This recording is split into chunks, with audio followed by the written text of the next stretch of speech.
একবার এক ব্যক্তি হযরত আলী রাদিয়াল্লাহু তাআলা আনহুর কাছে এসে জিজ্ঞাসা করল যে আপনার স্ত্রী কেমন আছে। তখন আলী রাদিয়াল্লাহু তাআলা আনহু উত্তর দিলেন, তোমাকে হত্যা করা যদি আমার জন্য বৈধ হতো তাহলে আমি তরবারি দিয়ে তোমার মাথা আলাদা করে ফেলতাম। আরেকবার এক মুশরিক তার উটটিকে জবাই করে দিল। তখন কেউ তাকে জিজ্ঞাসা করলো যে তুমি তোমার উটটি জবাই করে দিলে কেন? তুমি চাইলে তো এটা বাজারে বিক্রি করে দিতে পারতে। তখন মুশরিকটি বলল, দেখো, এই উটটির উপর আমার ঘরের মহিলারা বসেছে, আমি চাইলে এটা বাজারে বিক্রি করে দিতে পারি, কিন্তু তখন একজন পুরুষ এই উটের উপর বসবে, এটা আমার সহ্য হবে না, তাই আমি এই উটে রাখবো না।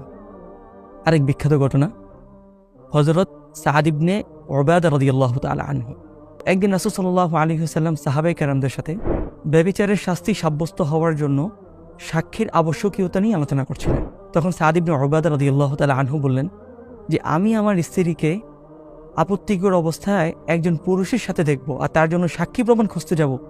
লাউ রাআইতু রাজুলান মা'a ইমরাআতি, যদি আমি কোনো পুরুষকে আমার স্ত্রীর সাথে দেখি, লা দরাবতুহু বিস-সাইফি গায়রা মুসফিহিন আনহু, তাহলে আমি তরবারির ধারালো অংশ দিয়ে তাকে আঘাত করব।